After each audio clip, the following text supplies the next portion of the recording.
শিশু শম্পার হাতে ছিল ভ্যানের হ্যান্ডেল, আবেদা বেগমের হাতে নৌকার হাল।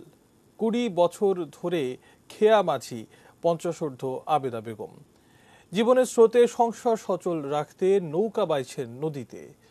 জীবন সংগ্রামে হার না মানা আবেদা মাঝির কথা জানিয়েছেন রাজবাড়ী প্রতিনিধি লিটন চক্রবর্তী। ডেস্ক রিপোর্টে দেখুন। রাজবাড়ীর গোয়ালন্দ উপজেলার দেবগ্রাম ইউনিয়নের তেলাপোচা ও উত্তর কাওয়ালজানি গ্রামের মাঝে পদ্মা নদীর এই শাখা, ছোট কোল নদী। দুই গ্রামের মানুষের নদী পারাপারের উপায় নৌকা।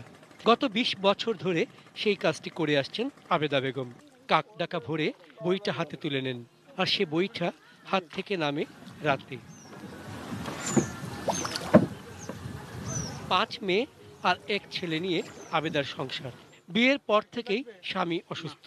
৪ মেয়েকে বিয়ে দিলেও সংসারে এখনো ৪ জন। সংসারের উপার্জনকারী একমাত্র আবেদা বেগম।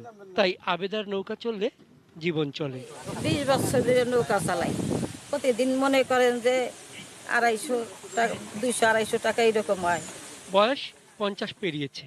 শরীরের মতো নৌকাটিও ভেঙে পড়ার দশায়। পদ্মা নদীও ভাঙতে ভাঙতে আবেদার বাড়ির পাশে এসে ঠেকেছে। কখন যেন একমাত্র সম্বল বাড়িটিও নদীগর্ভে চলে যায়।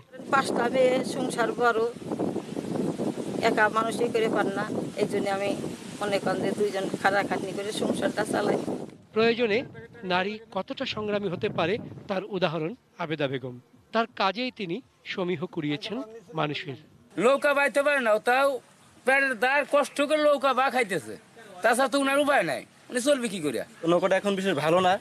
এই নৌকাটা মেরামত করার জন্য বা নতুন নৌকা তৈরি করার জন্য যারা সমাজে বিত্তশালী আছে তারা যদি কিছু অনুদান দেয় তাহলে ওনার সংসারটা ভালো চলে। আমরা চেষ্টা করব তাকে আমাদের যে বিভিন্ন সামাজিক নিরাপত্তামূলক কর্মসূচি রয়েছে সেই কর্মসূচির মাঝে যে কোনো একটি কর্মসূচিতে তাকে সম্পৃক্ত করবার, যাতে তার এই জীবন সংগ্রামের পথটিকে আমরা কিছুটা হলেও সহজতর করতে পারি।